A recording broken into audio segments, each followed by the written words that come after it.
Kemudian orang yang hendak sembahyang, syaratnya 5. Pertama, suci badan, pakaian dan tempat dari najis, menghadap kiblat, mengenal masuk waktu, menutup aurat. Rukun udunya 6. Pertama, berniat di waktu banyu sampai ke muka, ke muha. Waktu banyu sampai di muha, di situ berniat sahjaku berwudu. Eta niat. Nang kedua, membasuh muka. Nang ketiga, membasuh 2 tangan sampai 2 siku. Nang keempat menyapu sebahagian kepala. Nang kelima, membasuh 2 kaki sampai 2 buku lali. Nang keenam, tertib. Apabila cukup syaratnya dan rukunnya itu, ngarannya udunya sahih.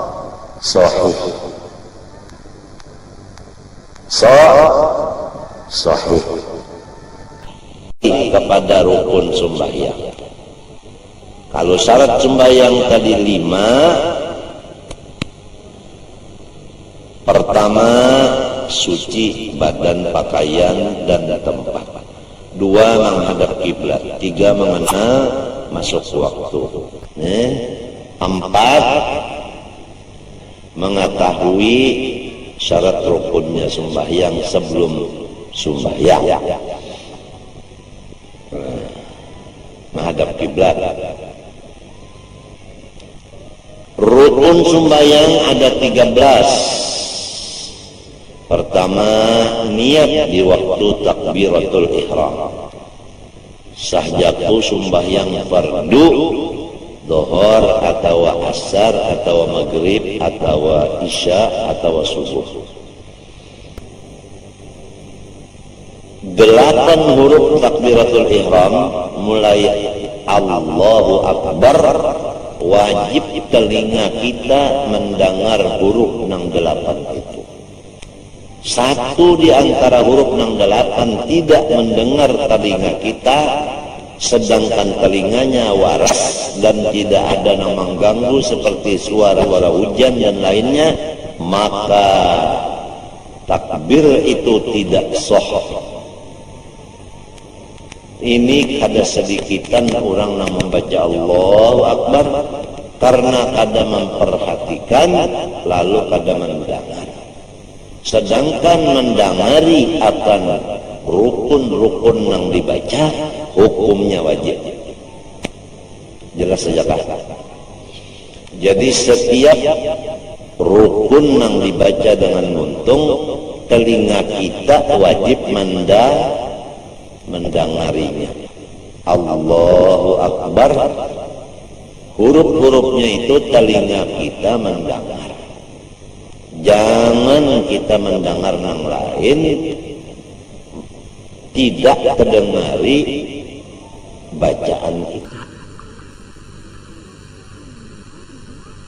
Atau kagamatan membaca Allah Akbar, Allah Akbar, hunya tertinggal, kadang-kadang hunya, maka itu kada sah sembahyangnya. Allahu Akbar, telinga kita ini mendengar. Kada sedikit orang sembahyang nang kagamat-gamatan membaca, lalu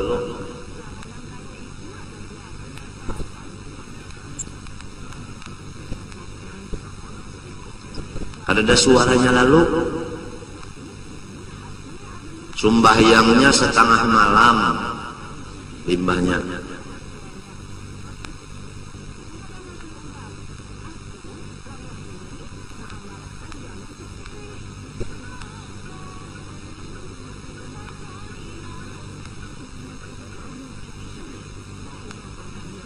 Kadada suara lalu setengah malam sembayang, lantaran kadada bisi guru sangkannya setengah malam sembayang, padahal setengah malam itu berdosa karena kada mendengari bacaan muntung.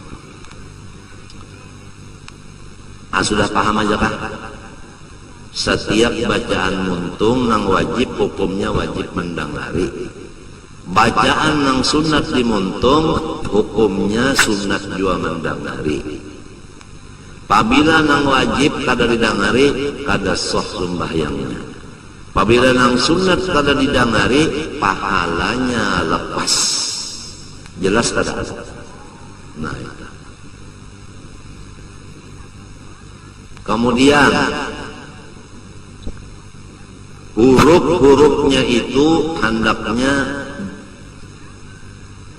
fasih membacanya, bujur membacanya.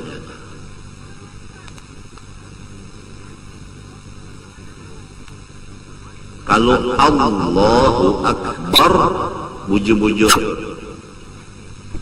jangan membaca A menjadi Ain, Akbar dibaca Ain, seperti Allahu Akbar.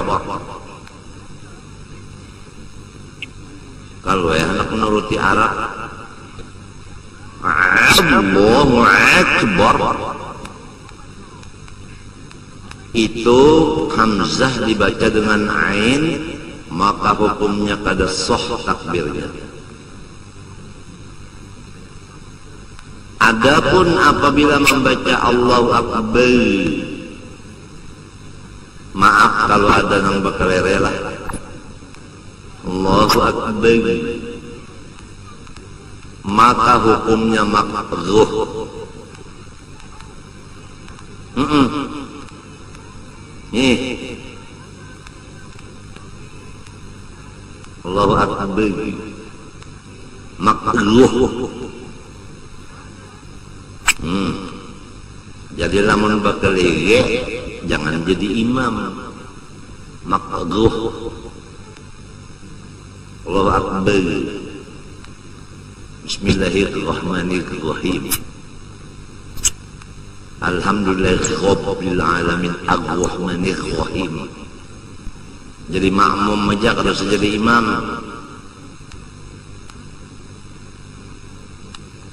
Ini warisan Rasulullah, supaya membaca huruf yang 28 itu fasih, pas.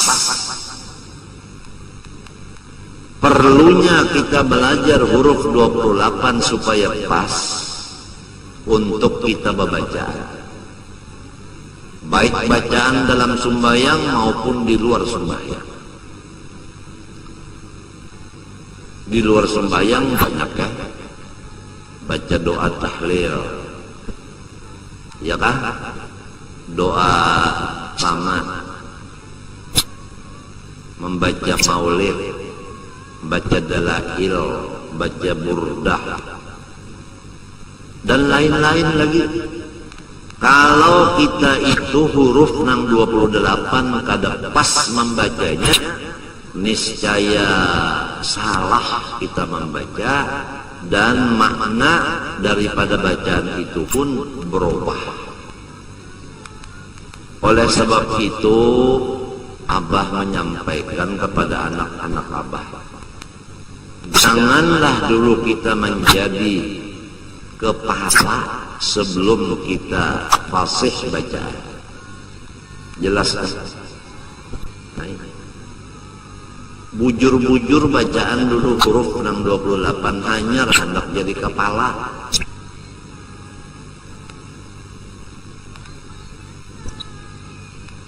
Lamun bekalere beundur-undur aja.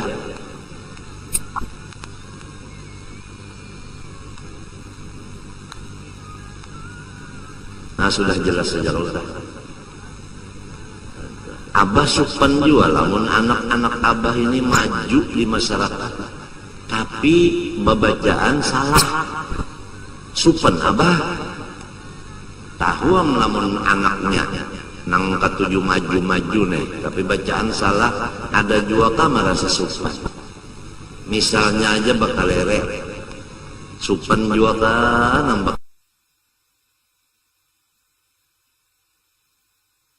sudah bagus bacaan, fasih bacaan.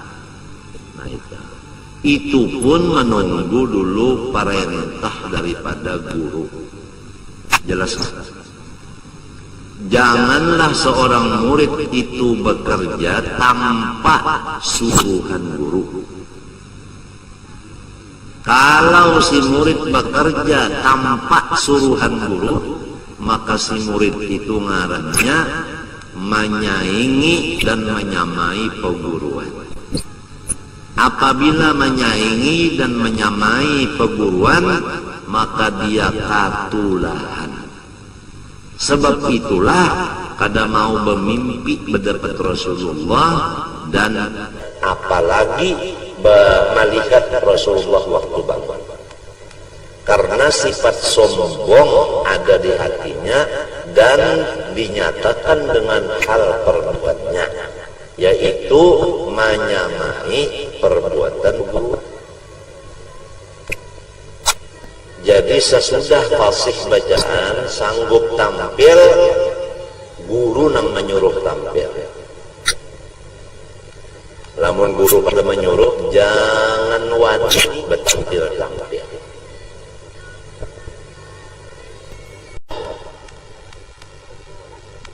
Kemudian mengenai mukanna.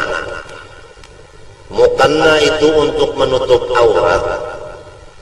Syaratnya menutup warna kulit kita. Jadi apabila mukanna itu tipis,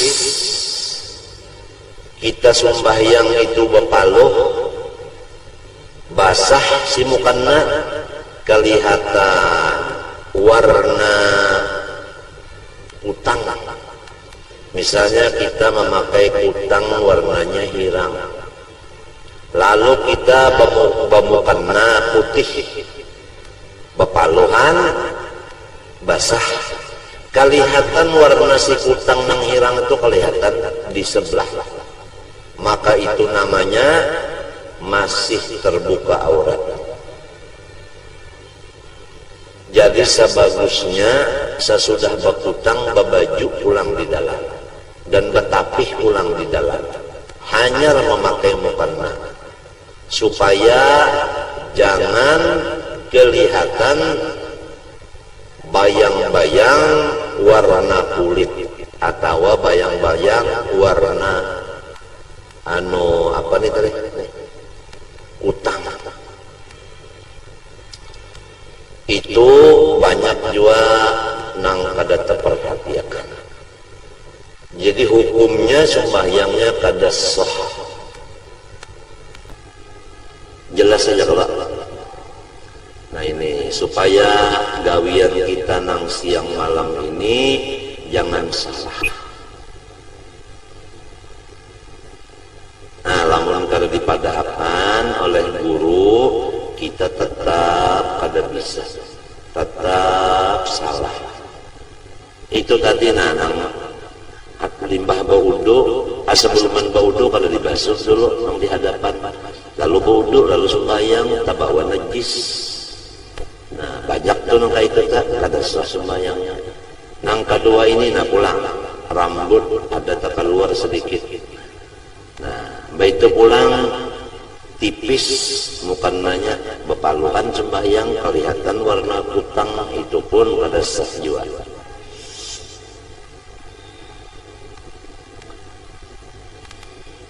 Jadi kada salahnya model ini datuk kita itu baulah tungkau 2 lapis, kemudian mukananya kain belaju. Nah jadi kandal ngarannya tah. Itu orang bahari nangka itu kada sahnya pang potongan kayak bahari mukanna kada begandangan lagi,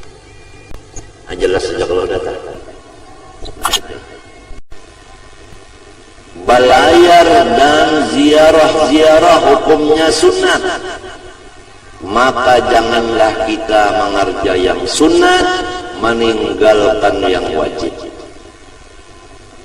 Ketahuilah hai anak-anakku, kalau kita meninggalkan yang wajib, mengerjakan yang sunat, maka yang sunat itu ditolak oleh Allah Subhanahu wa ta'ala dan dimurka oleh Allah Subhanahu wa ta'ala. Semoga kita dilepaskan Allah daripada murkanya. Apalagi apabila kita belayar seorang perempuan meninggalkan suaminya di rumah, meninggalkan anak-anaknya di rumah serta suami, dia bersenang hati belayar meninggalkan suami dan anaknya, itu hukumnya dosa besar.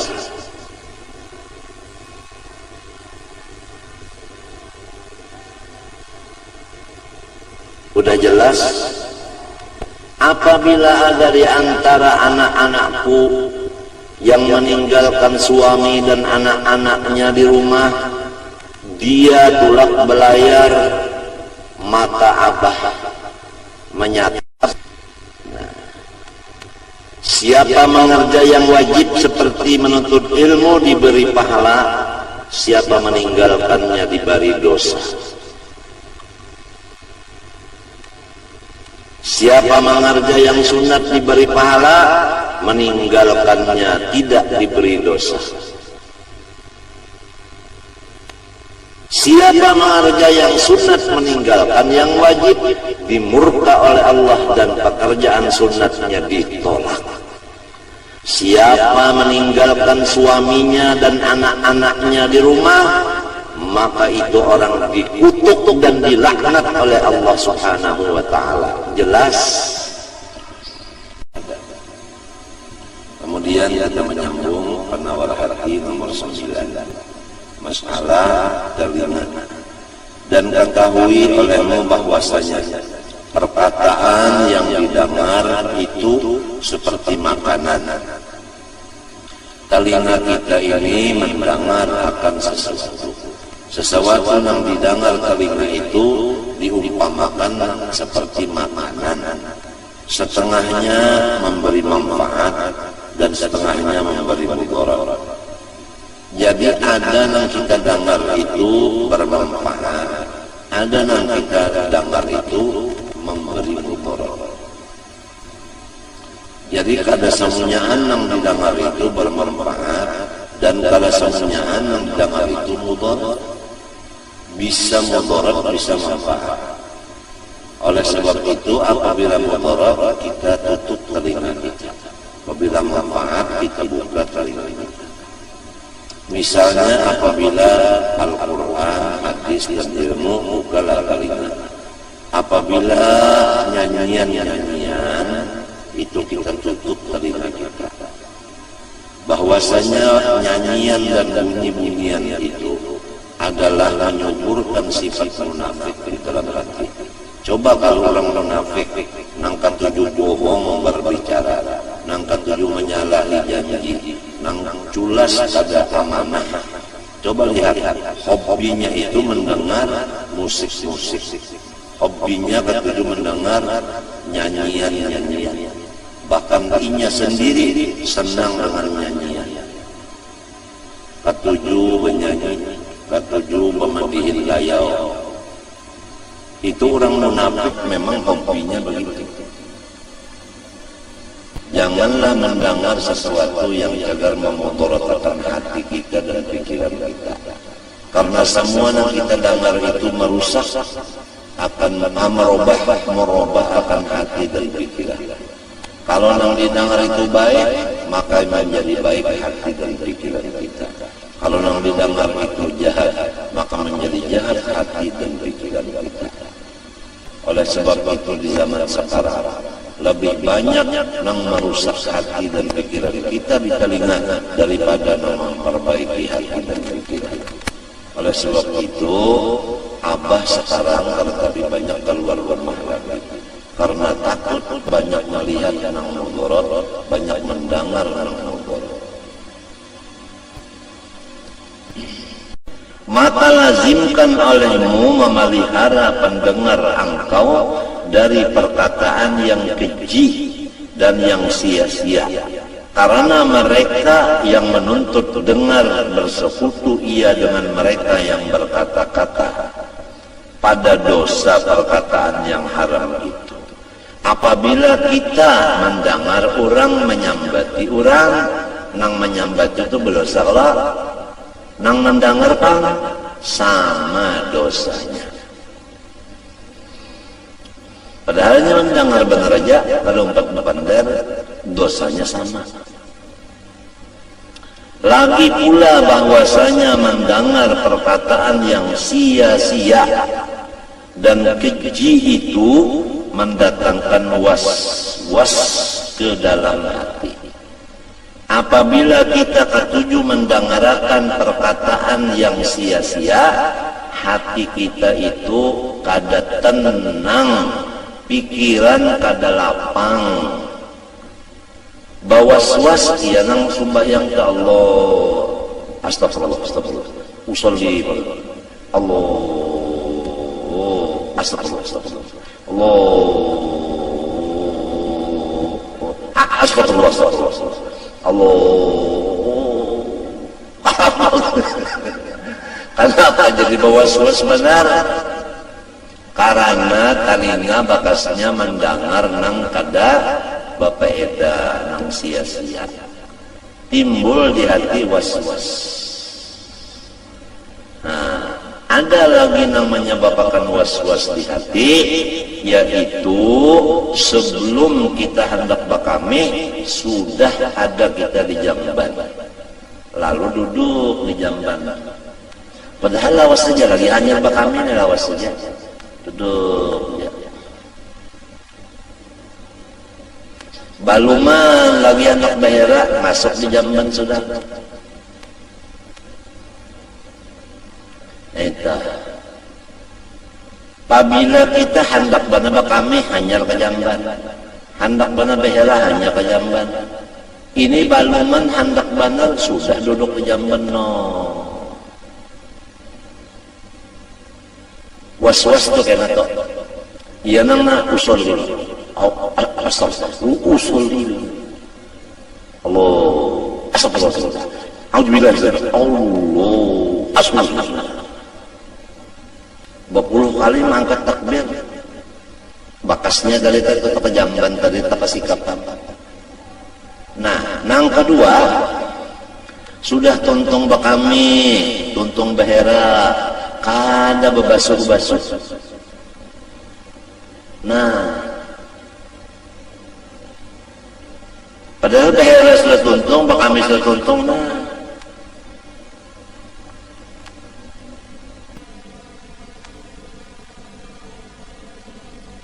Berpikir dan jamban. Orang apabila sudah tuntung bakami, lah kasih bebasuh. Apabila tuntung bahera, lah kasih bebasuh. Keluar pada jamban. Ini balum anak bakami sudah duduk, balum anak behera sudah duduk. Limba tuntung bakami behera ada bebasuh, lambat di dalam jamban. Apabila lambat dalam jamban, pertama was-was datang. Nang kedua penyakit jubur. Keluar jubur, tahu ka jubur? Ambian.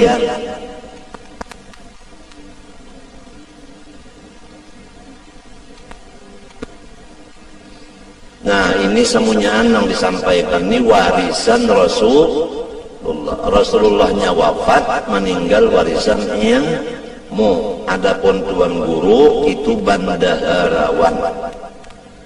Disitulah letaknya warisan guru. Mun kita hendak ambil kesini. Dan ketahui olehmu bahwasanya perkataan yang didengar itu seperti makanan. Wallah subhanahu wa ta'ala alam. Situ aja dulu. Mudah-mudahan Allah subhanahu wa ta'ala memberikan manfaat apa yang kita baca dan kita dengar bersama-sama di majelis ini, dan kita memohon kepada Allah berkat Rasulullah SAW, semoga Allah menghapuskan dan membersihkan segala dosa dan kesalahan kita seumur hidup zahir dan batin, serta kesalahan dua ibu bapak kita dan seluruh keluarga kita dan jiran-jiran kita, terutama jiran ulun di sekumpul ini. Lebih-lebih lagi semua anak angkat ulun, semoga diampuni Allah seumur hidup dosa zahir dan batin, dan diberi rahmat yang luas, diselamatkan dunia sampai di akhirat, dimatiakan mati beriman sempurna, dan dikumpulkan Allah kita sama-sama di dalam surga dengan Rasulullah SAW. Amin Allahumma amin. ولنا خير الأنام أبو وعلي المرتضى حسب والإله سمطاعن ننتسب نسبا ما فيه من دخني ربي فارفعنا ببركتهم واهدنا الحسنى بحرمتهم وأمتنا في طريقتهم فاتهم من الفتن كم إمام بعده خلفوا منه سادات بذا عرفوا وبهذا الوصف قد وصفوا من قديم الدهر والزمن ربي فانفع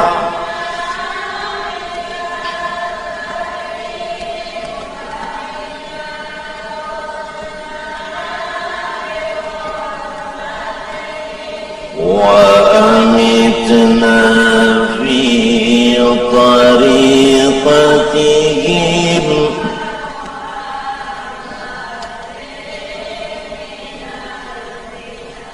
مثل زين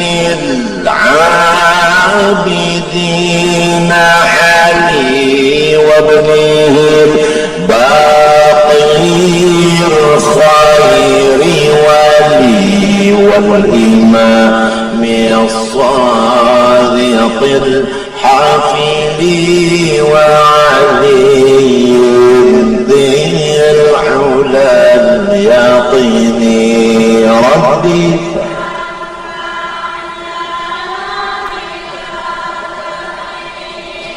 وإلى الحسنى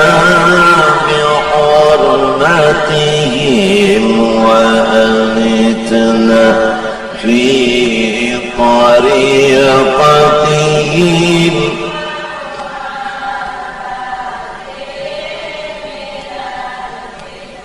فكل القوم الذين هدوا وبفضل الله قد سعدوا ولغير الله ما قصدوا ومع القرآن في قالي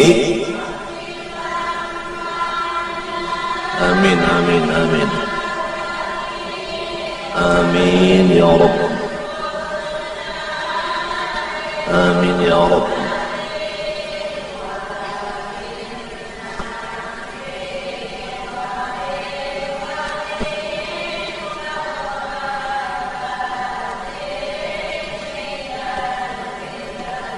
أهل بيت المصطفى الطهوري هم أمان ذاكرين شفيع بالأنجم الزهور مثل ما قد جاء في السنن ربي فاعفى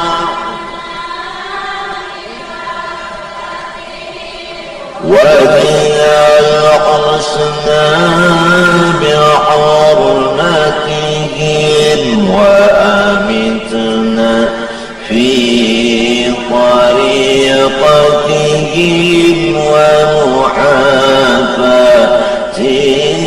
من الفتن.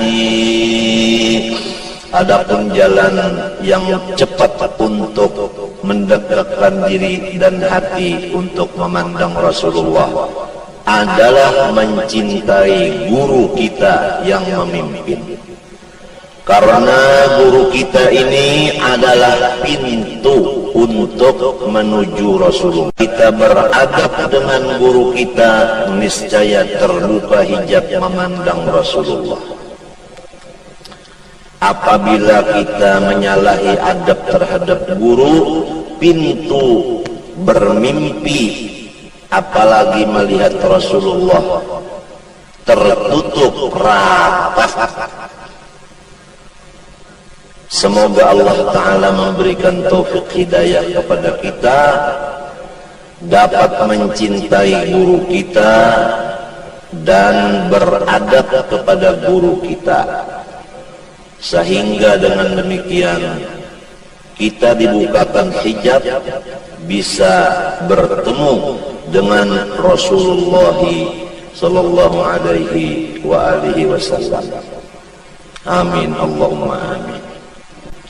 Adapun Rasulullah sallallahu alaihi wasallam wafat meninggali akan umat-umatnya warisan yang tidak ada habis-habisnya.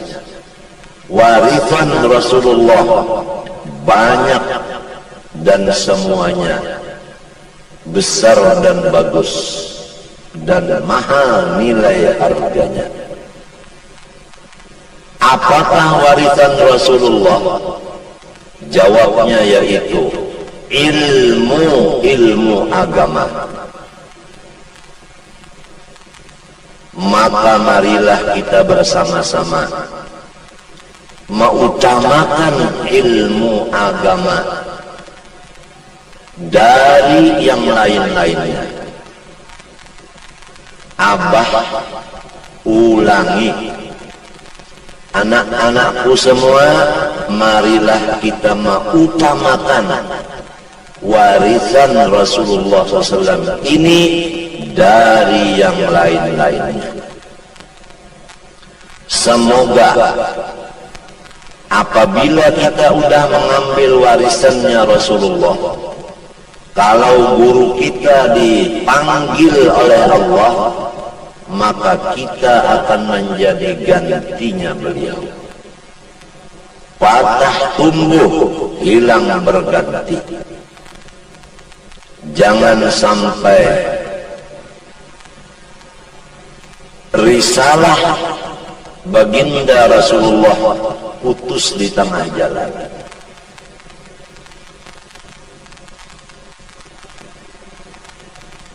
Pentingkanlah ilmu agama sebagai warisan Rasulullah dari yang lain daripada ilmu agama. Kebelakangkanlah yang lain, kedepankanlah warisan Rasulullah.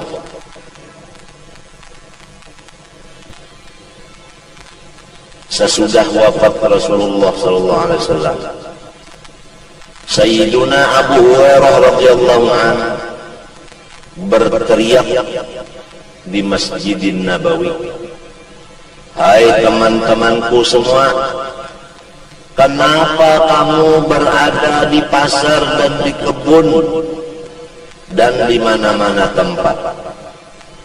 Tidakkah kamu mengetahui bahwa di masjid Nabi orang sedang membagi-bagi warisan Rasulullah SAW. Maka semua sahabat-sahabat yang ada di kebun dan di pasar dan di mana-mana masuk ke dalam masjid, penuh masjid. Tatkala sampai ke masjid, tidak ada harta benda dibagi-bagi di situ. Maka sahabat yang datang tadi bertanya kepada Abu Hurairah, ada apa warisan Rasulullah yang kamu katakan itu dibagi di masjid sedangkan nggak ada apa-apanya?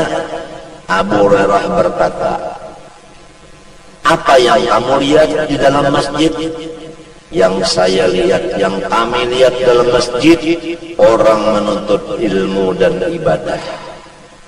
Dijawab oleh Abu Hurairah radhiyallahu anhu, dua itulah warisan dari Rasulullah. Nah, dengan demikian, barang siapa sungguh menuntut ilmu dan sungguh beribadah, orang itu mewaris kepada Rasulullah. Sebaliknya, apabila orang asyik dengan dunia, meninggalkan majelis ilmu dan ibadah, dia belayar ke situ kemari, meninggalkan majelis ilmu,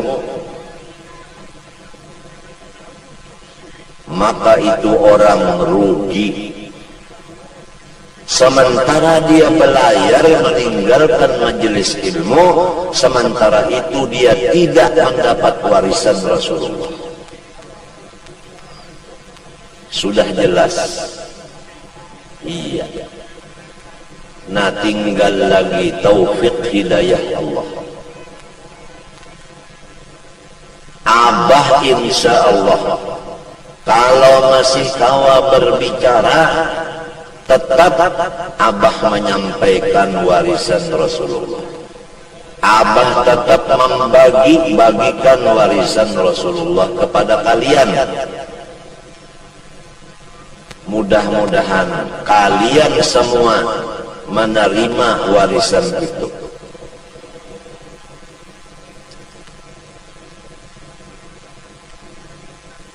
Tapi kalau sudah Abah pindah dari sekumpul, meninggal dunia atau pindah ke Hadramut,